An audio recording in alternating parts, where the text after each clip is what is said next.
የተቋሙ የወቅቱ መሪ የነበሩት ዊሊያም ዶቫን ከሙኒክና ፍራንክፈርት ሳይጠፋ ወዲያውኑ ዶክተሩን ወደ ሀገራችን መውሰድ አለብን ሲሉ ለፕሬዝዳንቱ ጥያቄ ያቀረቡ። በወቅቱ ዶክተር ከርት ብሉምን ብቻ ሳይሆን ሌሎች የናዚ ጀርመንን የስለላ ሰራተኞችን መጠቀም ይፈልጉ የነበሩት ሮዝቬልት በሰዓቱ ብሉምን ማምጣት ያልተፈለገ ትኩረት ይጥልብናል በሚል ፍራቻ ጉትጎታውን ውድቅ አደረጉ። እዚያው ኑረምበርግ እንዲቆይ ተደረገ።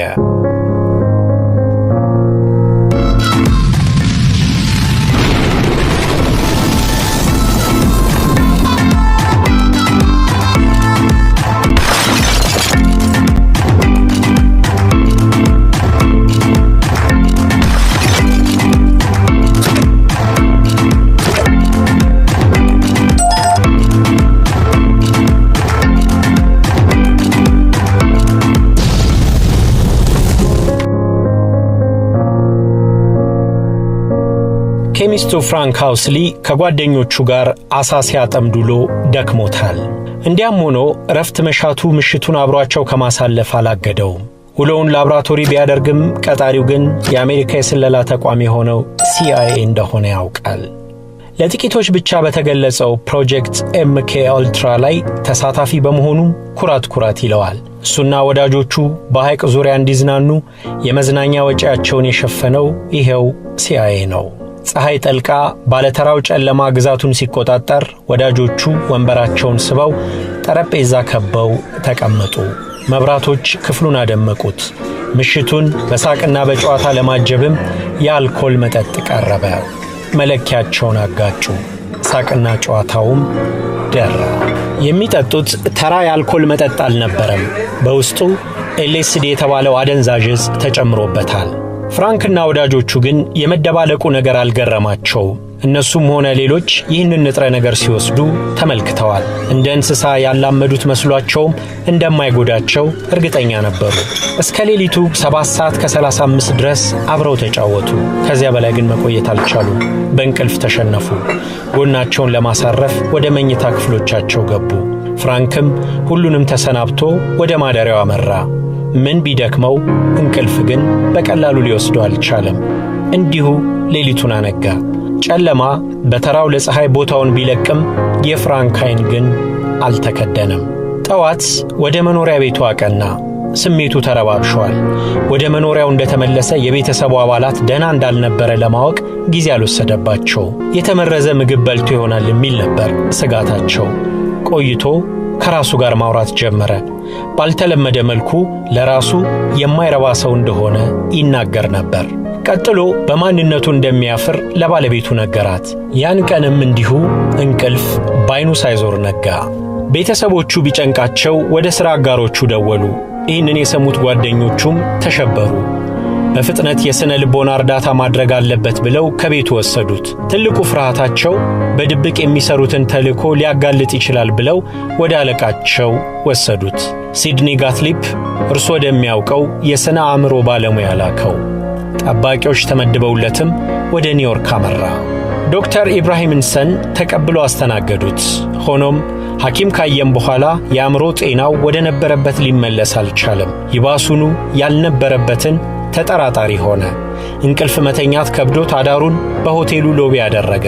ለወጥ ለማድረግ ብለው ቲያትር ቤት ቢወስዱትም የሚከታተሉኝ ሰዎች አሉ በማለት ጥሏቸው ወጣ። ጊዜው አሜሪካውያን ታንክስ ጊቪንግ የሚሉት የምስጋና ቀን የሚከበርበት ሰሞን ነበር። ያን ጊዜ እንኳን ወደ ቤተሰቡ መሄድ አልፈለገም። ባለቤቴ እንዲሆኜ እንድታየኝ አልፈልግም ብሎ እዚያው ኒውዮርክ ቀረ። ወዳጆቹ ዶክተር ኢምራማንሰን ጋር ወስደው አልጋ ይዞ እንዲታከም አሳመኑት። ተቀበለ። ለተጨማሪ አንድ ምሽት በሆቴል እንዲያሳልፍ ተገደደ። ወዳጆቹ እንደ ጠባቂም ሆነው በሆቴሉ አብረውት ናቸው። እሱ ክፍሉ መታጠቢያ ቤት ገብቶ ካልሲውን ሲያጥብ አመሸ። እነርሱ ደግሞ በሌላኛው ክፍል ማርቲኒ እየተጎነጩ ደስ የማይለውን የምስጋና በዓል ምሽታቸውን አሳለፉ። ከጠባቂዎቹ አንዱ ላሽሮክ ከባድ ድምፅ ከእንቅልፉ አነቃው። ወዲያውኑ ድምፁን ወደ ሰማበት አቅጣጫ አመራ። የፍራንክ ክፍል ነበር። በሩን ከፍቶት ሲገባ መስኮቱ ተከፍቷል። ፍራንክ በክፍሉ ውስጥ የለም። ከታች የሰው ጩኸት ይሰማል። በመስኮቱ በኩል ዝቅ ብሎ ሲመለከት ፍራንክ ወድቋል። ራሱን ከፎቅ ወርውሮ እንደገደለ ገባው። የሥራ ባልደረባውን፣ አብሮት የበላ የጠጣ ባልንጀራውን፣ የወዳጁን አስከሬን ለማየት ግን አልወረደም። ለምን? ይሄንን ለማወቅ 10 ዓመታትን ወደ ኋላ ተመልሰን ጃፓን ለማረፍ እንገደዳለን። በዚያ ዳግማዊ የዓለም ጦርነት በተፋፋመበት ሕይወት እንደ ቅጠል በሚረግፍበት ወቅት ጃፓንም ቻይናን ወራ ራሳቸውን የአክሲስ ኃይል ብለው የሚጠሩትና በናዚ ጀርመን መሪነት ከተሰለፉት አገራት ጋር ተደባልቃለች። የቻለችውን በጉልበት ያልቻለችውን ደግሞ በፍርሃት ማስገበር ቻለች። የሩቅ ምስራቋ ሀገር በዚህ ወረራ የተለያዩ የጦር መሳሪያዎችን ተጠቅማለች። የምዕራቡን ዓለም ያስደነገጠው ግን በመጀመሪያው ዓለም ጦርነት የ1 ሚሊዮን ሰዎችን ሕይወት ቀጥፎ የተወገዘውን የኬሚካል የጦር መሳሪያን መጠቀሟ ነበር። በዚህ አልቆመችም። ነፍሳትን፣ በሽታ አምጪ ተዋሲያንን አሸክማ ሰዎች ላይ መቅሰፍትን ታዘንብ ነበር። የሚጠጡትን ውሃ በክላ በኮሌራ ወረርሽኝ እንዲሰቃዩም ታደርግ ነበር። በወቅቱ መርዛማ ኬሚካሎችን የመጠቀም ነገር እንግዳ አልነበረም። በዚህ ከፍተኛ ልምድን ካካበቱት ውስጥ የጀርመን ወታደራዊ ሐኪሞችና የቅመማ ባለሙያዎች ይጠቀሳሉ። ከነዚህ ውስጥ አንዱ ደግሞ ዶክተር ከርት ብሉም ነው። ባለግርማ ሞገሱ ከርት ባክቴሪዮሎጂን አጥንቶ የናዚ ፓርቲን በ1932 ተቀላቀለ። ከፓርቲ አባልነት አልፎም የመንግስት ኃላፊነት ተሰጥቶት ምክትል የጤና ሚኒስትር በመሆን አገልግሏል። በዚህ ቆይታውም የዜጎችን ጤና ከመጠበቅ ይልቅ በእስርና ማጎሪያ ጣቢያዎች ሰዎችን እንዳይጥ መሞከሪያ በማድረጉ ይታወቃል። በዚህም የሰዎችን ሕይወት ቀጥፏል። እንደ ምሳሌ የሚነሳው በኦሽዊትስ የማጎሪያ ካምፕ ውስጥ 37 የሚጠጉ በሳምባ ነቀርሳ የሚሰቃዩ ይሁዲዎችን ሰብስቦ በመርዛማ ጋዝ ሕይወታቸውን መቅጠፉ ነው። ጀርመንና ጃፓን እንዲህ እስረኞች ላይ የባዮኬሚካል ሙከራዎችን ማድረጋቸውን የሰሙት የወቅቱ የእንግሊዝ ጠቅላይ ሚኒስትር ዊንስተን ቸርችል ይህ መርዝ ቀጣይ ሀገራቸው ላይ እንዳይዘንብ ሰግተው የአሜሪካውን ፕሬዝዳንት ፍራንክሊን ሩዝቬልትን እርዳታ ጠየቁ። እርሳቸውም አላሳፈሯቸውም። ባለሙያዎችን ላኩላቸው።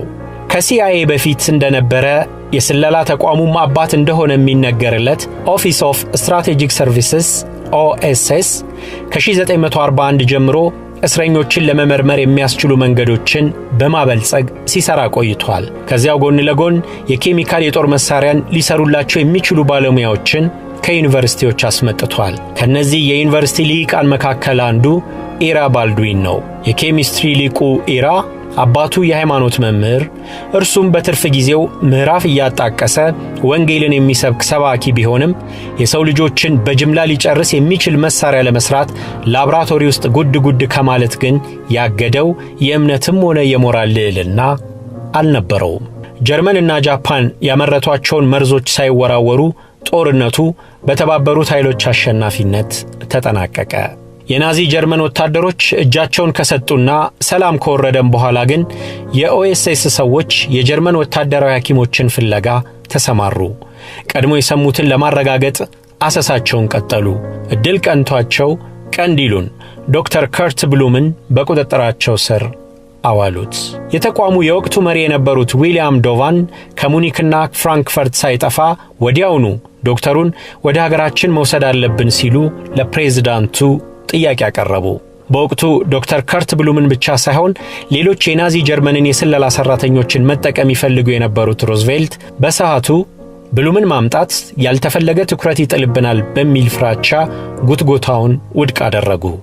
እዚያው ኑረምበርግ እንዲቆይ ተደረገ። ሁለተኛው የዓለም ጦርነት ተጠናቆ የቀዝቃዛው ጦርነት በተጀመረበት በ1940ዎቹ መጨረሻ ላይ በአሜሪካ ጦር ኃይል ውስጥ የኬሚካልና ራዲዮሎጂ ክፍል መሪ የነበረው ዶክተር ኤል ዊልሰን ግሪን መንግስት ከተጠርጣሪዎች መረጃ ለማግኘት የተለያየ መንገድ መከተል እንዳለበት ተናገረ። ከዚህ መካከል ኤልኤስዲ አንደኛው መሆን አለበት ሲልም ተሰማ። አርበት ሆፍማን የተባለ ስዊዘርላንዳዊው የከባድ የራስ ህመም መድኃኒትን ሲፈልግ እንዳገኘው የሚነገርለት ኤልኤስዲ የሰዎችን አቅል የማሳት አስቶም የማንሆለል አቅም እንዳለው የሰሙትና አዲስ የተመሰረተው የሲአይኤ መሪ ሮሽኪል ኮተር ፍቃዱን ሰጥተው ወደ ሥራ ገቡ።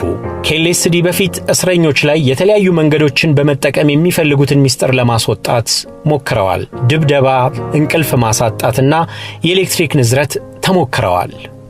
ተመርማሪዎች አእምሮአቸውን ስተው ሚስጥር እንዲያወጡም ማሪዋና፣ ኮኬንና ሄሮይን ተሰጥቷቸዋል። ትልቅ ለውጥ ባያገኙም ይህንን በጃፓንና ጀርመን ባሉ ማቆያ ጣቢያዎቻቸው ውስጥም ተግባራዊ አድርገውታል። በኤልኤስዲ አማካኝነት ሚስጥራቸውን መዘርገፍ ከዚያ አልፎ ሐሳባቸውን ማስቀየርና ማንነታቸውን መቀየር እንደሚችሉ የገባቸው ባለሟሎቹ በምክትል ዳይሬክተሩ አለን ዱሊስ አማካኝነት አዲስ ሰው መርጠው ወደ ሥራ ገቡ። ሲድኒ ጎትለብ በ1951 በ33 ዓመቱ ለመጀመሪያ ጊዜ በሲአይኤ ተቀጠረ። ኒውዮርክ ኩዊንስ የተወለደው ሲድኒ አሜሪካ ስደተኛ ቤተሰቦቹን ተቀብላ በማኖሯ ውለታዋን ለመመለስ ያለም ነበር። በልጅነቱ በገጠመው የአካል ጉዳት ጦር ሜዳ ወርዶ መግጠም አለመቻሉ ግን ያስቆጨው ነበር። ዊስኮንሲን ዩኒቨርሲቲ ገብቶ ባዮኬሚስትሪ ሲያጠና ይሄ ህልሙ እንደሞተ ደምድሞ ነበር። በዩኒቨርሲቲው ቀድሞ በሁለተኛው ዓለም ጦርነት በሙያው ሀገሩን ያገለገለው ኢራ ባልድዊን ሲጠቁመውም ለዚህ ተግባር እንደሆነ አልገመተም። ማብራሪያ ከቀረበለት በኋላ የ3 ወር ስልጠና ተሰጠው። ስልጠናውን አጠናቆ በንጥረ ነገሮች እንዴት የሰዎችን አእምሮ መቆጣጠር እንደሚችል ማሰብ ጀመረ። የቀዝቃዛው ጦርነት ከተጀመረ በኋላ ዓለምን ለሁለት በከፈላት ርዕዮተ ዓለም የምዕራቡ የፖለቲካና የኢኮኖሚ ልሂቃን ገበያ መር የኢኮኖሚ ስርዓትን ደግፈው ሲቆሙ፣ በሶቪየት ኅብረት የሚመራው የምስራቁ ዓለም ደግሞ ከኮሚኒዝም ሌላ መፍትሄ የለም ሲል አቋም ያዘ። እንዲያም ሆኖ ግን በሀገረ አሜሪካ ቀስ በቀስ ለሶሻሊስት ሐሳቦች የሚሰጠው ቦታ እየጨመረ መጣ። አንዳንዶች በይፋ ድጋፋቸውን እንደሚሰጡ ይናገሩ ነበር። ጆሴፍ ማካርቲንን የመሰሉ የሕዝብ እንደራሴዎችም በመንግስታዊ አስተዳደርና የጸጥታ መዋቅሮች ውስጥ ኮሚኒዝም ሰርጎ እየገባ ነው ሲሉ ሮሯቸውን አሰሙ። በውጭም በሁለቱ ኮሪያዎች የተነሳው ጦርነት አሜሪካ፣ ሶቪየት ኅብረትና ቻይናን አሳተፈ። ደቡብ ኮሪያን ደግፈው የተሳተፉ አንዳንድ የአሜሪካ ወታደሮች በድርጊታቸው እንዳሳፈሯቸው ሲናገሩ ተሰሙ። ይሄ ሁሉ ሲሆን የሲአይኤ ባለሟሎች ሰው ሐሳቡን ይቀይራል ብለው ማመን አልፈለጉም። በሀገሪቷ ትልልቅ ዩኒቨርሲቲዎች ውስጥ ገብተው መማር የቻሉት የተቋሙ ባለሙያዎች የሶቪየት ኅብረትና የቻይና የስለላ ድርጅቶች የሰዎችን ሐሳብ ሊያስቀይር የሚችል ነገር አግኝተው ነው እንጂ ሰዎች በጤናቸው ኮሚኒዝምን ሊቀበሉ አይችሉም ብለው ደመደሙ። እሾን በሾ ነው በማለት ጎትለብም ተመሳሳዩን በአሜሪካ ለማድረግ ወደ ሥራ ገባ። የኤልኤስዲ ሙከራውንም በራሱ ጀመረ። ብዙም ሳይቆይ ግን የሶቪየት ሰዎች ስለ ጉዳዩ እንደሰሙ አወቀ። ወዲያውኑ ስዊትዘርላንድ ያለው ተቋም ለሲአይኤ ብቻ እንዲሸጥ፣ ዝውውሩም በሚስጥር እንዲሆን ተደረገ። ከጎትለብ በኋላ ለሌሎች የተቋሙ ባለሙያዎች በመጀመሪያ በፈቃደኝነት ኤልኤስዲ መውሰድ ጀመሩ። ብዙም ሳይቆይ ግን ፍላጎታቸው ሳይጠየቅ ይሰጣቸው ጀመር። እነ ጎትለብም በምግብ በተለይ ከመጠጥ ጋር አብረው ይሰጧቸውና ከዚያ በኋላ የሚያሳዩትን ለውጥ ይመለከቱ ነበር። ጓደኞቻቸውን መሞከሪያ በማድረጋቸውም ምንም አይነት ኀፍረት አልተሰማቸውም። ይህንን ሙከራ መጀመሪያ ከሀገራቸው ውጪ ለማድረግ አልፈቀዱም። ለዚህ ምክንያታቸው ግን ጉዳቱ ከኛ ይለፍ በእኛ ይብቃ ብለው ግን አልነበረም። ይልቁንስ ሚስጥሩ እንዳይወጣ በነበራቸው ፍራቻ ነው። ስሙንም ፕሮጀክት አልትራ ሲሉ ሰየሙት። ይሄ ፕሮጀክት እስከ 1960ዎቹ መጀመሪያ ድረስ ዘለቀ። በውስጡም 149 ኒውስ ፕሮጀክቶች፣ 3 እስር ቤቶች፣ 12 ሆስፒታሎች፣ የልና ስታንፎርድን ጨምሮ 42 ኮሌጆችን ያቀፈ $10 ሚሊዮን የፈሰሰበት ፕሮጀክት ሆነ። ከሁሉም በላይ ግን የሰዎችን አእምሮ የጎዳ ተማሪዎችን ለሱስ የዳረገ ፕሮጀክት እንደሆነ ይነገራል። በዚህ ሙከራ ከሕፃናት እስከ ኮሌጅ ተማሪዎች ድረስ ተሳታፊ ተደርገዋል። ገና ለገና የሶቪየት ኅብረት ሰላዮች የሰዎችን ትውስታ አስወግደው ሌላ ባዕድ ዕውቀትን ለመጨመር የሚያስችል ደርሰውበታል፣ ይህንን መንገድ አግኝተዋል በሚል ቀቢጸ ተስፋ እስረኞች ላይ የተሞከሩ ሙከራዎች የአያሌዎችን ሕይወት አበላሽተዋል። ከእነዚህም ውስጥ ብዙዎች የአእምሮ ታማሚዎች ሆነዋል። እዚህ ጋር ዶክተር ኢዊን ካሜሮንን ማንሳት ያስፈልጋል። የናዚ የመርዝ አዋቂዎች አድናቂ የነበሩት፣ ኋላም የዓለም የሥነ አእምሮ ሐኪሞች ማኅበር ሲመሠረት ጉልህ ድርሻ የወሰዱት ካሜሮን የፕሮጀክት አልትራ ተሳታፊ ነበሩ። በተቋማቸው ውስጥም የኤሌክትሪክ ሾክን በመጠቀም የሰዎችን የማንነት ትውስታ ለማጽዳት የብዙዎችን ሕይወት አበላሽተዋል።